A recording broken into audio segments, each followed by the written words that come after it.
નમસ્કાર, nonstop national bulletin સાથે હું છું દેવાંગ। જોઈએ સમાચાર નોનસ્ટોપ અંદાજમાં। કાંઝાવાલા કેસમાં યુવતીના પોસ્ટમોર્ટમ રિપોર્ટને લઈને સૂત્રો પાસેથી અહેવાલો મળી રહ્યા છે। સૂત્રોએ જણાવ્યું કે પોસ્ટમોર્ટમ રિપોર્ટમાં દુષ્કર્મની પુષ્ટિ થઈ નથી અને પ્રાઇવેટ પાર્ટ પર કોઈ ઈજાના નિશાન પણ મળ્યા નથી। જોકે હજુ સુધી પોલીસને રિપોર્ટ સોંપવામાં આવ્યો નથી। હવે એફએસએલ રિપોર્ટની રાહ જોવાઈ રહી છે। આ પહેલા સોમવારે મૌલાના આઝાદ મેડિકલ કોલેજના પીએમ રૂમમાં મેડિકલ બોર્ડ દ્વારા પોસ્ટમોર્ટમ કરવામાં આવ્યું હતું। પરિવારે આક્ષેપ કર્યો હતો કે અકસ્માત પહેલા તેની સાથે દુષ્કર્મ કરવામાં આવ્યું હતું। આ પછી રાષ્ટ્રીય મહિલા આયોગે પણ દિલ્હી પોલીસને પત્ર લખી પીડિતાનું યૌન શોષણ થયું હતું કે નહીં તેની તપાસની માંગ કરી હતી। બીજી તરફ દિલ્હી પોલીસ કમિશનર ગૃહ મંત્રાલય પહોંચ્યા હતા। અહીં તેમણે કેન્દ્રીય ગૃહ સચિવ અજય ભલ્લાને મળી સમગ્ર ઘટનાનો વિસ્તૃત રિપોર્ટ રજૂ કર્યો હતો। ગૃહ મંત્રાલયે કાંઝાવાલા કેસમાં દિલ્હી પોલીસ પાસેથી રિપોર્ટ માંગ્યો હતો।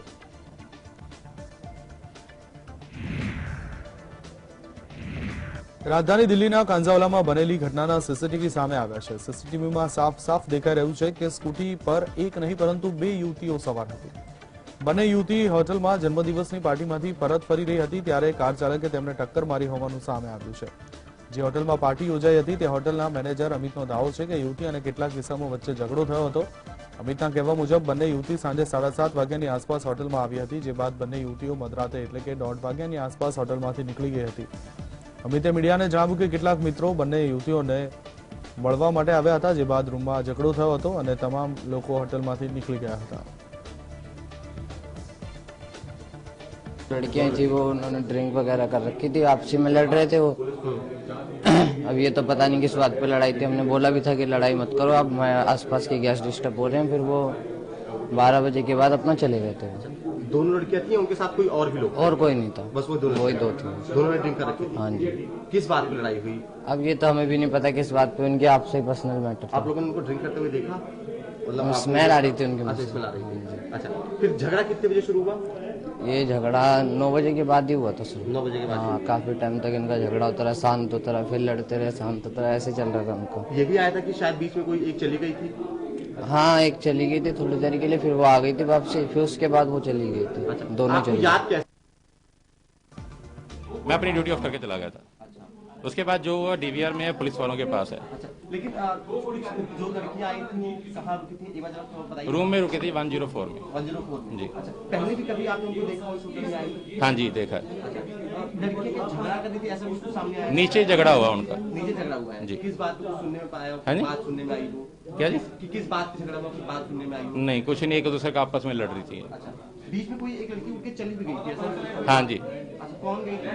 और जिसका अभी एक्सीडेंट में मिली है जो लड़की, जो भी जिंदा है। एक्सीडेंट हुआ है? अच्छा, वही वही उठ के चली गई? हाँ जी, वो चली गई, फिर वापस आई, फिर चले गए थे दोनों। દિલ્હીના કાંઝાવાલા હિટ એન્ડ રન કેસમાં દિલ્હી પોલીસે નવો ઘટસ્ફોટ કર્યો છે। તપાસમાં જાણવા મળ્યું કે મૃતક યુવતી સાથે સ્કૂટી પર તેની બહેનપણી પણ હતી। ટક્કર પછી યુવતી કાર નીચે ફસાઈ ગઈ અને તેને 12 કિલોમીટર સુધી ધસડવામાં આવી। અકસ્માત બાદ સ્કૂટી પર બેઠેલ બીજી યુવતી ઘટના સ્થળેથી ફરાર થઈ ગઈ હતી। તેને પણ નાની મોટી ઈજાઓ થઈ છે। પોલીસે આ મામલાનો ખુલાસો રોહિણી વિસ્તારની એક હોટલની સામે લાગેલ સીસીટીવી ફૂટેજના આધારે કર્યો છે। આમાં મૃતક તેની ફ્રેન્ડ સાથે વાતચીત કરતી જોવા મળે છે। આ પછી બંને સ્કૂટી પર નીકળી જાય છે। આ દરમિયાન હોટલના કર્મચારીએ જણાવ્યું હતું કે યુવતીની સાથે તેની બહેનપણી પણ હતી। બંને ડોક્યુમેન્ટ આપીને રૂમ બુક કરાવ્યો હતો। કેટલાક છોકરાઓ પણ આવ્યા, તેમણે અલગ રૂમ બુક કરાવ્યો। આ પછી તે યુવકો છોકરીઓના રૂમમાં ગયા અને લગભગ 5 મિનિટ સુધી ત્યાં જ રહ્યા। જે બાદ તેઓ રૂમમાંથી નીકળી ગયા હતા।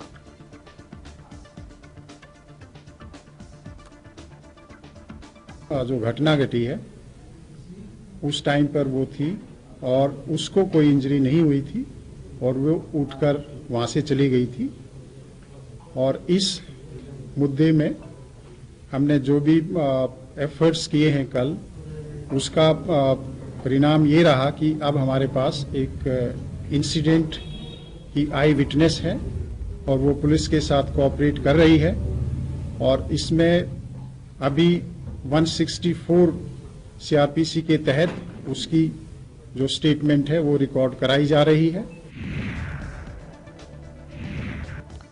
આમ આદમી પાર્ટીના ધારાસભ્યોનું એક પ્રતિનિધિ મંડળ મંગળવારે દિલ્હી પોલીસ કમિશનર સંજય અરોડાને મળ્યું હતું અને કાંઝાવાલા ઘટનામાં સામેલ લોકોને કડકમાં કડક સજાની માંગ કરી હતી।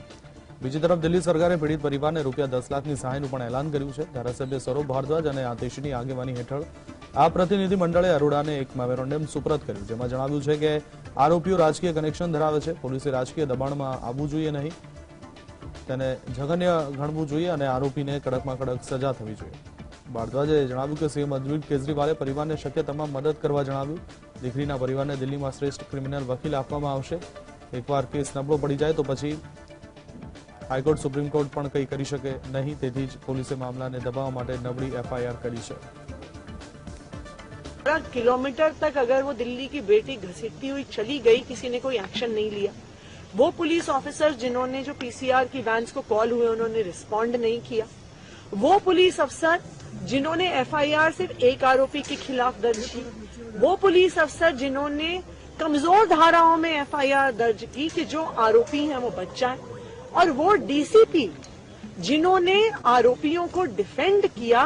और मैं तो कहूंगी कि जिस तरह से मीडिया वालों को धमकाया गया कि आप रेप की बात मत करिए, मर्डर की बात मत करिए, ट्वीट्स को डिलीट कराया गया.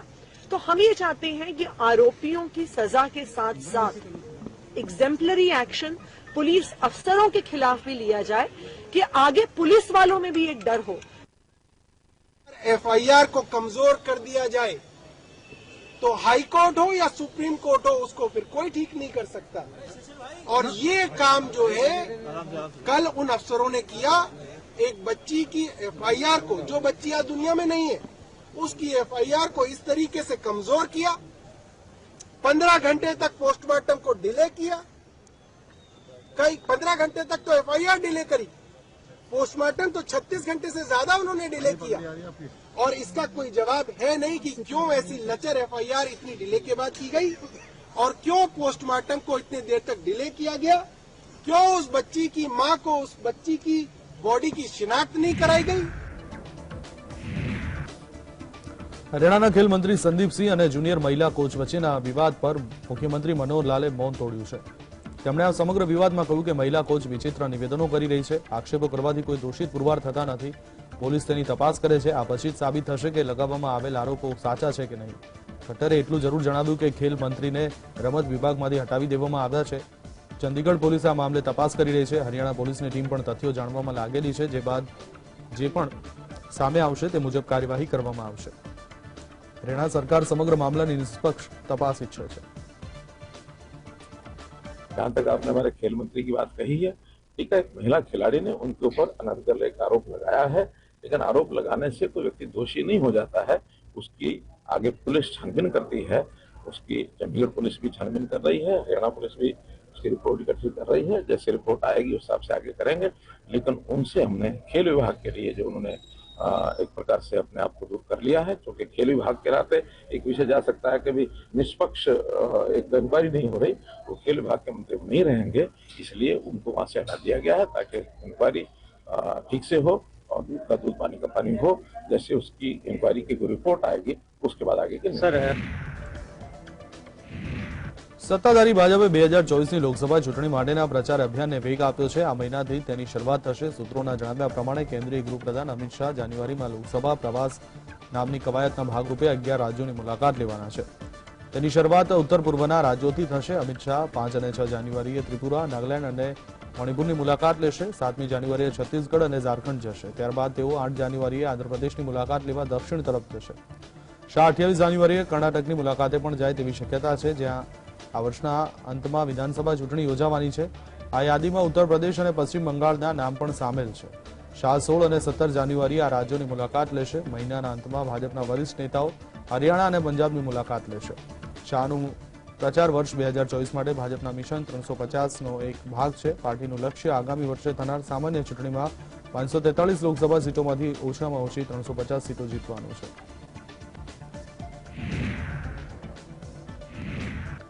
ભારતીય જનતા પાર્ટીએ 2024ની લોકસભા ચૂંટણીની તૈયારીઓમાં લાગી ગયું છે, પરંતુ 14 જાન્યુઆરી સુધી હિન્દુ કેલેન્ડર અને ખરપાસની મુદત પૂરી ન થાય ત્યાં સુધી ભાજપ કોઈ મહત્વપૂર્ણ નિર્ણય લેવાના મૂડમાં નથી. પરંતુ ભાજપે તેમની બેઠકો અને વ્યૂહરચના માટે સરકાર અને સંગઠન સ્તરે તૈયારીઓ શરૂ કરી દીધી છે. 2024ની લોકસભાની ચૂંટણી પહેલા સરકાર મંત્રીમંડળમાં પણ ફેરફાર કરે તેવી શક્યતાઓ છે.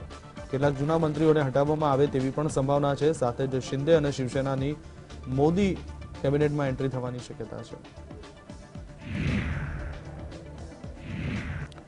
કોંગ્રેસના પૂર્વ અધ્યક્ષ રાહુલ ગાંધીની ભારત જોડો યાત્રા 9 દિવસના વિરામ બાદ ફરી દિલ્હીથી શરૂ થઈ. યાત્રા હરિયાણા, પંજાબ અને હિમાચલ પ્રદેશ થઈ જમ્મુ કાશ્મીર તરફ જવા રવાના થશે. રાહુલ ગાંધી 30 જાન્યુઆરીએ શ્રીનગરના લાલચોકમાં ત્રિરંગો ફરકાવશે, જેમાં ફારૂક અબ્દુલ્લા અને મહેબૂબા મુફ્તી પણ ભાગ લેશે. દિલ્હી કોંગ્રેસના અધ્યક્ષ અનિલ ચૌધરીના નેતૃત્વમાં ઘણા કોંગ્રેસ કાર્યકર્તાઓ યમુના બજારના હનુમાન મંદિરે પહોંચ્યા હતા. હનુમાન મંદિરે દર્શન કરી આશીર્વાદ લઈ રાહુલ ગાંધીએ ભારત જોડો યાત્રા શરૂ કરી હતી. કોંગ્રેસની ભારત જોડો યાત્રા મંગળવારે ઉત્તર પ્રદેશ પહોંચી. આ દરમિયાન કોંગ્રેસ મહાસચિવ પ્રિયંકા ગાંધી વાડ્રાએ રાહુલ ગાંધીની અધ્યક્ષતાવાળી યાત્રાનું સ્વાગત કર્યું. યાત્રાના સ્વાગત બાદ પ્રિયંકા ગાંધીએ ભાજપ પર નિશાન સાધતા કહ્યું કે મારા મોટા ભાઈ, સૌથી વધુ ગર્વ તમારી પર છે, કેમ કે આખીય સત્તાનું જોર લગાવવામાં આવ્યું. સરકારે હજારો કરોડ રૂપિયા ખર્ચ્યા તમારી છબીને ખરાબ કરવા માટે, પરંતુ તમે સત્યથી પીછેહટ કરી નહીં. પ્રિયંકા ગાંધીએ કહ્યું, તમારી પાછળ એજન્સીઓ લગાવવામાં આવી, પરંતુ તમે ડર્યા નહીં. મારા ભાઈને ખરીદી શક્યા નથી અને ક્યારેય ખરીદી શકશો નહીં. કોંગ્રેસ નેતાએ કહ્યું કે મારા ભાઈ, તમે યોદ્ધા છો. પ્રિયંકા ગાંધી વાડ્રાએ કહ્યું કે મોહબ્બતની દુકાનની ફ્રેન્ચાઇઝી દરેક ગલીમાં ખોલો. રાહુલ ગાંધી સત્યનું કવચ પહેરીને ચાલી રહ્યા છે. ભગવાન તેમની રક્ષા કરશે. જ્યાં સુધી ભારત એક નહીં થાય ત્યાં સુધી આપણા મૂળ મુદ્દાઓ પર વાત થશે નહીં. જનતાની માંગણી હોવી જોઈએ કે તેઓ રોજગાર, મોંઘવારી જેવા મુદ્દા પર વાત કરે. कोई मुझे पूछ रहा है कि आपके भाई को ठंड नहीं लगती, छोटी सी टी शर्ट पहन के चल रहे हैं ठंड में, ठंड से इन्हें बचाओ. किसी ने मुझे कल कहा, भाई ठंड से इन्हें बचाओ, जैकेट तो पहनवा लो. फिर किसी ने मुझे पूछा कि आपको डर नहीं लगता इनकी सुरक्षा के लिए? अब कश्मीर जा रहे हैं, पंजाब से गुजरेंगे, तमाम लंबी यात्रा करेंगे कश्मीर तक, डर नहीं लगता? तो नहीं, मेरा जवाब ये है कि ये सत्य का कवच पहन के चल रहे हैं. भगवान इनको सुरक्षित रखेगा, क्योंकि पूरा सत्ता का जोर लगाया गया. सरकार ने 1000 करोड़ रुपए खर्चे इनकी छवि को खराब करने के लिए, लेकिन ये सच्चाई से पीछे हटे नहीं. इन पे एजेंसियां लगाई गई, ये डरे नहीं. योद्धा है. अडानी जी, अंबानी जी ने बड़े से बड़े नेता खरीद लिए, देश के सारे पीएसयू खरीद लिए, देश की मीडिया खरीद ली, लेकिन मेरे भाई को नहीं खरीद पाए और ना कभी खरीद पाएंगे. गर्व है मुझे इन पर और आप सब पर. આંધ્રપ્રદેશ સરકારે જાહેર સુરક્ષાને ઢાંકીને રાષ્ટ્રીય ધોરીમાર્ગો સહિત રસ્તાઓ પર જાહેર સભાઓ અને રેલીઓ પર પ્રતિબંધ મૂક્યો હતો. ગત સપ્તાહે કંડુકુરુમાં મુખ્ય વિપક્ષી તેલુગુ દેશમ પાર્ટી દ્વારા આયોજિત એક રેલીમાં થયેલી નાસભાગ બાદ આદેશ સામે આવ્યો છે. આ નાસભાગમાં 8 લોકો માર્યા ગયા હતા. પોલીસ અધિનિયમ 1861ની જોગવાઈ હેઠળ પ્રતિબંધિત આદેશો જારી કરવામાં આવ્યા હતા. સરકારે પોતાના આદેશમાં નોંધ્યું છે કે જાહેર માર્ગ અને શેરીઓ પર જાહેર કરવા સભા યોજવાનો અધિકાર પોલીસ અધિનિયમ 1961ની કલમ 30 મુજબ અધિનિયમને આધીન છે. આદેશમાં અગ્ર સચિવ હરીશકુમાર ગુપ્તાએ સંબંધિત જિલ્લા વહીવટીતંત્ર અને પોલીસ તંત્રને જાહેર સભા કરવા માટે જાહેર રસ્તાઓથી દૂર નિયુક્ત સ્થળોએ ઓળખવાનું જણાવ્યું હતું, જે ટ્રાફિક, જાહેર અવરજવર, કટોકટી સેવાઓને અવરોધે નહીં. ક્રિમિનલ કેસની તપાસમાં રાજનેતાઓના વિવાદાસ્પદ શબ્દો પર અંકુશ લગાવવા માટે સુપ્રીમ કોર્ટે મહત્વનો ચુકાદો આપ્યો છે. 5 જજોની બેન્ચે પોતાનો ચુકાદો આપતા કહ્યું કે ખોટા નિવેદનો માટે નેતા કે મંત્રી પોતે જ જવાબદાર રહેશે. તેના માટે કોઈ પણ સરકાર આડકતરી રીતે જવાબદાર હોઈ શકે નહીં. જસ્ટિસ વી રામાસુબ્રમણ્યમે કહ્યું કે આ રીતે કોઈને પણ નિવેદન આપતા રોકી શકાય નહીં, પરંતુ જો કોઈના નિવેદનથી અધિકારોનું ઉલ્લંઘન થાય તો કાર્યવાહી થઈ શકે છે. ત્યારે જસ્ટિસ નાગરત્નાએ બંધારણના અનુચ્છેદ 51A પર ભાર મૂકતા કહ્યું કે નેતાઓએ પોતાની ફરજો માટે જાગૃત રહેવું જોઈએ. તેમણે કહ્યું હતું કે તેમણે વિચારવું જોઈએ કે તેઓ નાગરિકો માટે કેવો દાખલો બેસાડી રહ્યા છે. ચુકાદો સંભળાવતા જસ્ટિસ વી રામાસુબ્રમણ્યમે કહ્યું કે કોઈપણ વ્યક્તિના બોલવા પર તે જ નિયંત્રણો લાગુ થશે જે બંધારણમાં નોંધાયેલા છે. તે સિવાયના વધારાના નિયંત્રણો લાગી શકાય નહીં. જસ્ટિસ નાગરત્ના પણ આ વાત સાથે સહમત હતા, છતાં તેમણે પોતાનો અલગ ચુકાદો આપતા જણાવ્યું કે કોઈપણ મંત્રી નિવેદન આપી શકે છે. તેમણે કહ્યું કે જો મંત્રી અને નેતાના નિવેદન સરકારના સ્ટેન્ડ પર હોય તો તેના માટે સરકાર જવાબદાર છે, પરંતુ જો કોઈ છીછરી વાત કહેવામાં આવે તો તેને માત્ર અંગત ટિપ્પણી ગણવી જોઈએ. જસ્ટિસ નાગરત્નાએ કહ્યું કે આ અભિવ્યક્તિની સ્વતંત્રતા પર જો કોઈ વધારાના નિયંત્રણો લાદવાના હોય તો તે કાર્ય સંસદનું છે. રાજકીય દળોએ પોતાના નેતાઓ પર પ્રતિબંધ મૂકવા અથવા મર્યાદા નક્કી કરવા માટે નિયમો બનાવવા જોઈએ.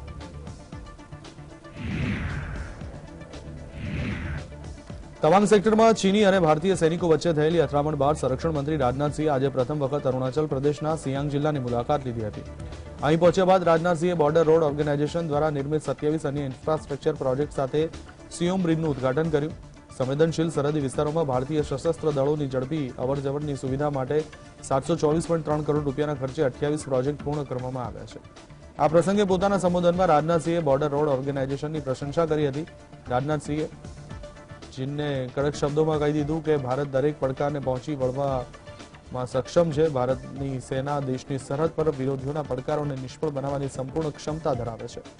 ચીનનું નામ લીધા વિના તેમણે કહ્યું કે ભારત ક્યારેય યુદ્ધને પ્રોત્સાહન આપતું નથી અને હંમેશા તેના પડોશીઓ સાથે સૌહાર્દપૂર્ણ સંબંધો જાળવવા માંગે છે. किसी प्रकार के कॉन्फ्लिक्ट की स्थिति, संघर्ष की स्थिति पैदा होती हुई दिखाई देती है.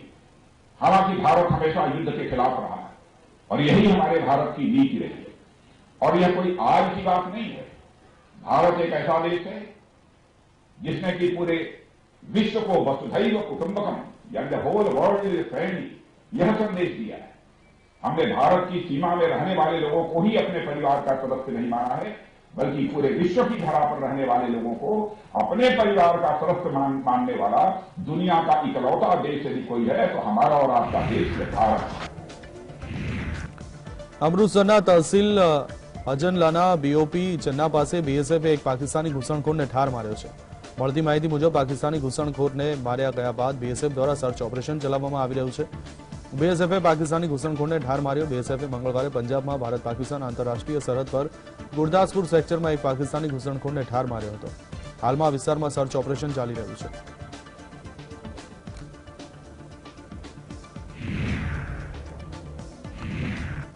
બે દિવસના આતંકી હુમલામાં માર્યા ગયેલ લોકોના મંગળવારે જમ્મુના ડાંગરી ગામે અંતિમ સંસ્કાર કરવામાં આવ્યા. આ દરમિયાન મોટી સંખ્યામાં લોકો ડાંગરી પહોંચ્યા હતા. 6 લોકોના મોત બાદ લોકોની આંખો ભીની થઈ ગઈ હતી. સાથે જ લોકોમાં પાકિસ્તાન સામે ગુસ્સો હતો. ડાંગરીના સરપંચ ધીરજ શર્માએ જણાવ્યું કે આ વિસ્તારમાં ગ્રામ સંરક્ષણ સમિતિ હતી, પરંતુ પોલીસે 60 વર્ષથી વધુ ઉંમરના લોકો પાસેથી હથિયારો છીનવી લીધા હતા. તે શસ્ત્રો પણ ફરીથી ફાળવવામાં આવ્યા ન હતા. જો વીસીડીના લોકો પાસે હથિયાર હોત તો તેઓએ રવિવારે આતંકવાદીઓને જડબાતોડ જવાબ આપ્યો હોત. ધીરજ શર્માએ કહ્યું કે પાકિસ્તાન તેના દુષ્કૃત્યોથી બચવાનું નથી. આવી સ્થિતિમાં હવે લોકો પોતાની રક્ષા માટે હથિયાર ઉઠાવવા તૈયાર છે. રાજૌરી મ્યુનિસિપલ કાઉન્સિલના ઉપાધ્યક્ષ ભારત ભૂષણે પણ ગ્રામ સુરક્ષા સમિતિને શસ્ત્રો પ્રદાન કરવાની अपील કરી છે. ये जो हमारा सिक्योरिटी अपरेटस का फेलियर वो भी देखना चाहिए कि वो कहाँ पे फेलियर है, क्यों ऐसी इंसिडेंट्स हो रहे हैं. इसके ऊपर भी रियासती हुकूमत को और मरकजी हुकूमत को ध्यान देना चाहिए कि ये लोग कहाँ से आ रहे हैं, कैसे आ रहे हैं और कौन लोग हैं जो ये कदम उठा रहे हैं. अगर हमारी फोर्सेज अलर्ट हैं तो ऐसे इंसिडेंट हमारे शहर के बीचों बीच क्यों हो रहे हैं. ये भी एक सवालिया निशान खड़ा करता है पूरे सिक्योरिटी तंत्र के ऊपर. इसके ऊपर भी ध्यान देना चाहिए.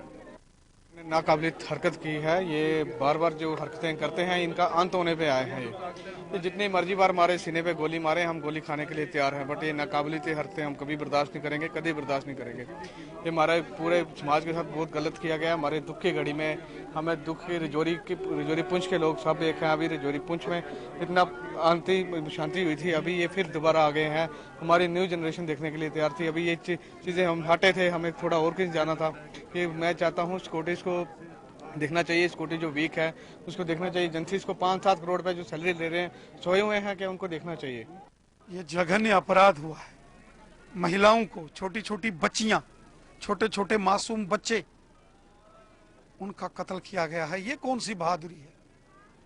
इन कायर दरिंदे पाकिस्तानी आतंकवादियों को भारतीय सेना और जम्मू कश्मीर पुलिस से लड़ने का तो दम नहीं है. ये कायर और बुज़दिल आतंकवादी हैं जो छिपकर रात के अंधेरे में बेगुनाह लोगों का कत्ल करते हैं. તાલિબાની નેતા અહમદ યાસીરે 1971ના ભારત પાકિસ્તાનના યુદ્ધની એક તસવીર શેર કરી પાકિસ્તાનની ચિંતા વધારી દીધી છે. 1971ના યુદ્ધમાં પાકિસ્તાને ભારત સામે આત્મસમર્પણ કરવાની ફરજ પડી હતી. આ તસવીર શેર કરી તાલિબાની નેતા અહમદ યાસીરે પાકિસ્તાનને બદનામીથી બચવા અફઘાનિસ્તાનથી દૂર કરવા ચેતવણી આપી છે. છેલ્લા કેટલાય સમયથી પાકિસ્તાનના પડોશી દેશ અફઘાનિસ્તાન વચ્ચેના સંબંધો વધુ ખરાબ થયા છે. પાકિસ્તાને અફઘાનિસ્તાનને યુદ્ધની ધમકી આપી છે. તેવામાં અફઘાનિસ્તાને આ તસવીર શેર કરી પાકિસ્તાનને ચેતવ્યું છે.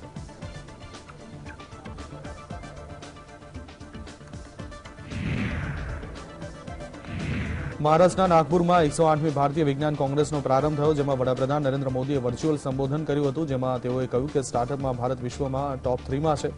ભારત ગ્લોબલ ઇન્ડેક્સમાં 40મા ક્રમે છે. આજે દરેક ક્ષેત્રમાં મહિલાઓ આગળ છે. મહિલાઓની ભાગીદારીથી સમાજ અને સાયન્સ આગળ વધ્યું છે. તેમણે કહ્યું કે આગામી 25 વર્ષમાં ભારત જે ઊંચાઈ પર હશે તેમાં ભારતની વૈજ્ઞાનિક શક્તિની ભૂમિકા ખૂબ જ મહત્વપૂર્ણ રહેશે. તેમણે કહ્યું કે જ્યારે વિજ્ઞાનમાં જુસ્સા સાથે દેશ સેવા કરવાના સંકલ્પને જોડવામાં આવે છે ત્યારે પરિણામો પણ અભૂતપૂર્વ મળે છે.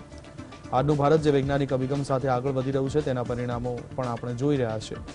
ભારત વિજ્ઞાનના ક્ષેત્રમાં ઝડપથી વિશ્વના ટોચના દેશોમાંનો એક બની રહ્યું છે. साइंस के क्षेत्र में भारत तेजी से वर्ल्ड के टॉप कंट्रीज में शामिल हो रहा है. 2015 तक हम 130 देशों की ग्लोबल इनोवेशन इंडेक्स में 81 नंबर पर थे, लेकिन 2022 में हम छलांग लगा करके 40वें नंबर पर पहुंच गए हैं.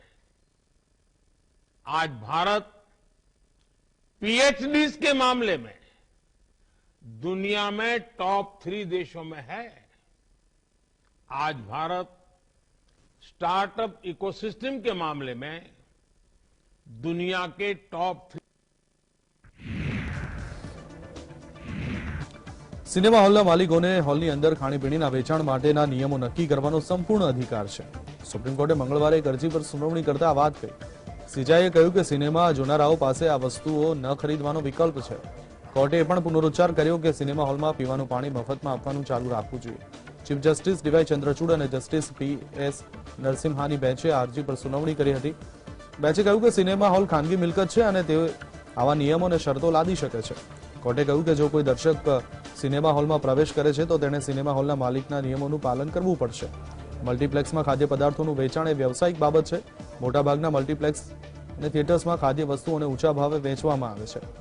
કિંમતોના નિયમન અંગે નિયમનું પાલન થતું નથી. લોકોને બહારથી વસ્તુ લાવવા માટે પણ છૂટ આપવામાં આવતી નથી.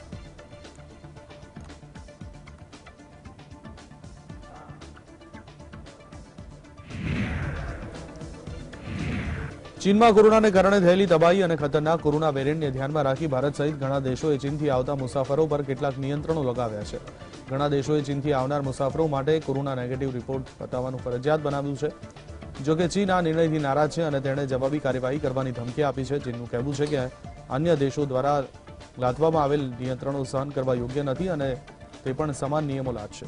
અમેરિકાની સંસ્થા સીડીસીના રિપોર્ટમાં એવું પણ કહેવામાં આવ્યું છે કે ચીનમાં ચેપ ખૂબ જ ઝડપથી વધી રહ્યો છે. અમેરિકાએ એમ પણ કહ્યું કે ચીન, હોંગકોંગ અને મકાઉથી આવતા મુસાફરોએ કોવિડ નેગેટિવ રિપોર્ટ દર્શાવવો પડશે. જાપાન, ઇટાલી, દક્ષિણ કોરિયા, અમેરિકા સહિત લગભગ 1 ડઝન દેશોએ ચીનથી આવતા મુસાફરો માટે કોવિડ ટેસ્ટ ફરજિયાત બનાવ્યો છે. ચીનના વિદેશ મંત્રાલયના પ્રવક્તા માઓ નિંગે કહ્યું કે કેટલાક દેશો માત્ર ચીનના લોકોને નિશાન બનાવી રહ્યા છે અને પ્રતિબંધો લાદી રહ્યા છે. આ માટે કોઈ વૈજ્ઞાનિક કારણ નથી અને તેમની કેટલીક ક્રિયાઓ સહન કરી શકાતી નથી. તેમણે કહ્યું કે ચીન પણ અહીંથી જવાબ આપી શકે છે.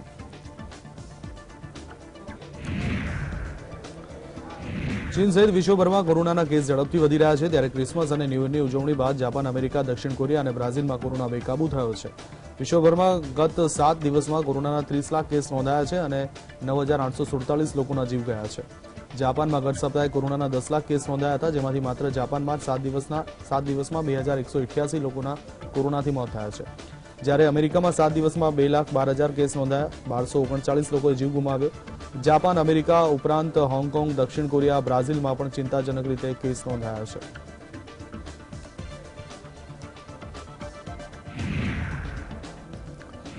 ઉત્તર ભારત શીતલહેરની ઝપેટમાં છે. દિલ્હી એનસીઆરમાં ઠંડા પવનો ફૂંકાઈ રહ્યા છે. જોકે ગાઢ ધુમ્મસથી થોડી રાહત મળી છે. તે જ સમયે પંજાબ, હરિયાણા, ચંદીગઢ, પંજાબ સહિત દેશના ઘણા ભાગોમાં કોલ્ડ વેવની સ્થિતિ યથાવત છે. હવામાન વિભાગના જણાવ્યા અનુસાર આગામી 3 દિવસમાં ઘણા રાજ્યોમાં બર્ફીલા પવનોનો વધુ પ્રકોપ જોવા મળશે. રાષ્ટ્રીય રાજધાની દિલ્હી પણ ઠંડીની લપેટમાં છે. મંગળવારે સવારે છીછરા ધુમ્મસને કારણે રાજધાનીના કેટલાક ભાગોમાં વિઝિબિલિટી ઘટી હતી, જેના કારણે રસ્તા પર વાહનોની અવરજવર પર અસર પડી હતી. રાજધાનીમાં લઘુત્તમ તાપમાન 8.5 ડિગ્રી સેલ્સિયસ નોંધાયું હતું. યુપીમાં બર્ફીલા પવનોને કારણે લોકો ઠૂંઠવાયા હતા. હાલના તબક્કે શીતલહેર ના સંકટમાંથી કોઈ રાહત નથી। યુપીમાં લખનૌ, કાનપુર, પ્રયાગરાજ, વારાણસી, ગોરખપુર, ગાઝિયાબાદ સહિત યુપીના ઘણા જિલ્લાઓમાં ગાઢ ધુમ્મસ છવાઈ ગયું હતું।